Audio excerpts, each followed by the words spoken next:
नमस्कार, स्वागत है आपका हमारे इस YouTube चैनल पर। मैं मुनमुन श्रीवास्तव आपका हार्दिक अभिनंदन करता हूं।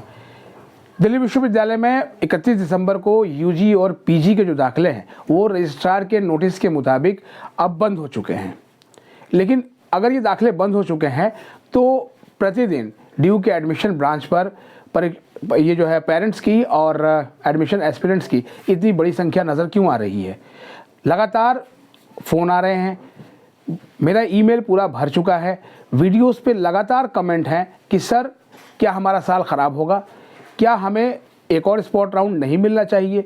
सवाल यही है कि ये जो बच्चे हैं ये कौन हैं, आखिर अभी तक ये ड्यू में प्रवेश के लिए इतनी उम्मीदें क्यों लगाए हुए हैं। वीसी साहब, ये वही बच्चे हैं जिनके पास कोई विकल्प नहीं है। जिनके पास विकल्प था वो प्राइवेट यूनिवर्सिटीज़ में शुरू में ही चले गए, जिनके पास थोड़े और उससे मध्यम विकल्प थे वो कुछ और यूनिवर्सिटीज़ में चले गए। लेकिन दिल्ली विश्वविद्यालय में एडमिशन की इस समय आस उसी बच्चे और अभिभावक ने लगा रखी है जो आर्थिक रूप से उतना सक्षम नहीं है कि वो किसी प्राइवेट यूनिवर्सिटी में जाकर अपने बच्चे को पढ़ा सके, और इसीलिए वो दिल्ली विश्वविद्यालय के किसी भी कोर्स और कॉलेज में पढ़ने का सपना देखता है।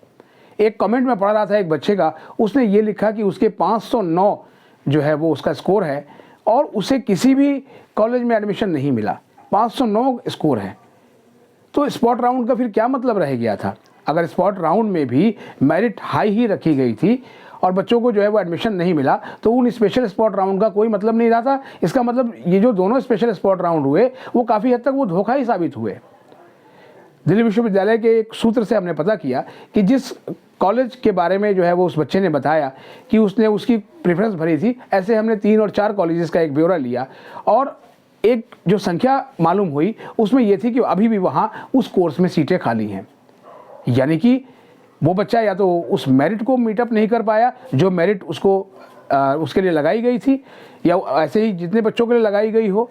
तो अगर मेरिट इतनी ऊँची थी तो फिर स्पॉट राउंड क्यों निकाला गया था? यानी कि वो सीटें खाली हैं तो खाली की खाली ही रह जाती, और खाली हैं वो क्योंकि 31 दिसंबर के बाद कोई भी एडमिशन जो है वो लिस्ट नहीं आई है, 1 सप्ताह से ऊपर हो गया है। तो अब ये मान लिया जाना चाहिए कि एडमिशन क्लोज हो गए हैं और बच्चों का साल ख़राब हो चुका है।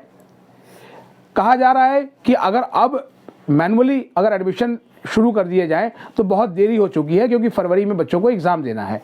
मैं कुछ बच्चों के कमेंट पढ़ रहा था, उसमें उन्होंने लिखा कि सर हमें एडमिशन ड्यू दे दे, तैयारी हम खुद से कर लेंगे। और बच्चों को तैयारी खुद से करनी भी पड़ रही है।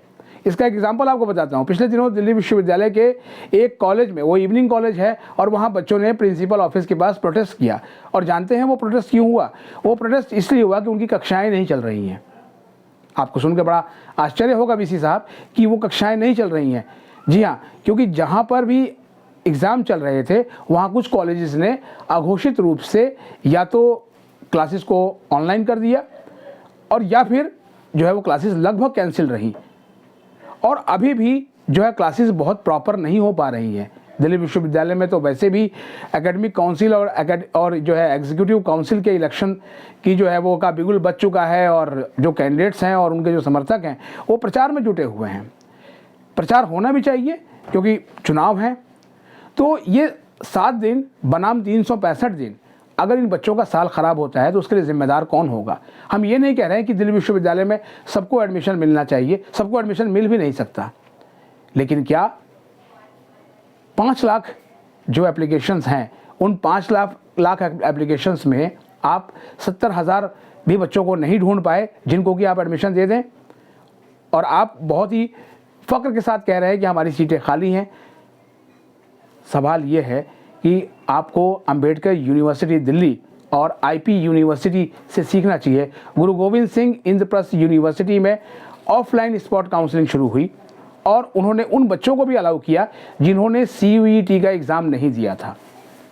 अब इसके मुकाबले जो अभी बिल्कुल कुछ दिनों पहले कहें कि अंबेडकर यूनिवर्सिटी दिल्ली बहुत चर्चा में थी। चर्चा में इसलिए थी क्योंकि वहाँ जो कोर्सेज़ हैं उनकी फ़ीस काफ़ी ज़्यादा है। एक पेरेंट ने मुझे कहा कि वो अपने बच्चे का अंबेडकर यूनिवर्सिटी दिल्ली में एडमिशन करा सकते हैं, लेकिन क्या करें, वो अफोर्ड नहीं कर सकते। यानी दिल्ली विश्वविद्यालय जो है देश के उन गरीब, समाज के उस सबसे निचली पायदान के जो लोग हैं उनके बच्चों को भी एडमिशन देता रहा है। आप सोच सकते हैं कि DU का एक PG का डिपार्टमेंट है जिसकी जो फीस है वो लगभग 4600 रुपये है और वो पूरे साल की फ़ीस है। आप सोच सकते हैं कि किसी प्राइवेट यूनिवर्सिटीज़ में क्या इतनी फ़ीस पर कोई बच्चा पढ़ सकता है। तो जब दिल्ली विश्वविद्यालय अपने 100वें साल में है और 100 साल होने के बाद जो है वो आमतौर पर कहा जाता है कि किसी भी इंसान की जो लाइफ है वो 100 साल एवरेज मानी जाती है, तो क्या अब हम माने कि जो है DU अब अपने एक सुसाइडल मोड की तरफ बढ़ रहा है।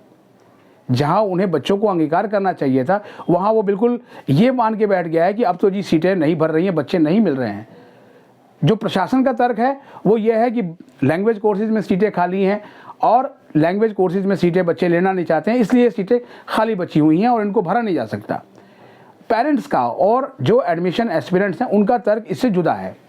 उनका ये कहना है कि हमें एडमिशन ही नहीं दिया जा रहा है, और कुछ हद तक ये जो है बात सही भी मालूम चल पड़ रही है। क्यों? क्योंकि सारा कमाल प्रेफरेंस का हो गया है।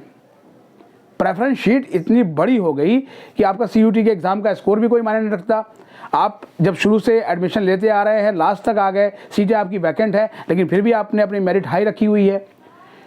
कॉलेज में सीट्स की अवेलेबिलिटी, आपका मेरिट उस कोर्स का, ये सारी चीज़ों को देखने के बाद आप सीट अलॉट कर रहे हैं और सीट अलॉट नहीं हो रही है। और एडमिट नतीजा क्या हुआ? अंततः जो है वो सीटें खाली रह गई हैं।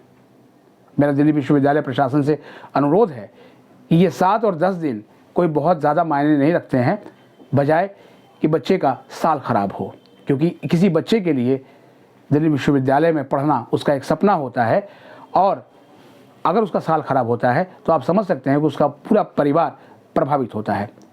इसका एक तरीका ये हो सकता है कि जिन्होंने भी सेकंड स्पेशल स्पॉट राउंड में फर्स्ट और सेकंड में अप्लाई किया था, उन बच्चों का डेटा लेकर देखा जाए कि क्या इन बच्चों की प्रेफरेंस के आधार पर जो सीटें अभी भी खाली बची हुई हैं, क्या उन्हें वो दी जा सकती हैं, और अगर दी जा सकती हैं तो उन्हें दिया जाए और बच्चों को कहा जाए कि वो अपनी पढ़ाई पूरी करें।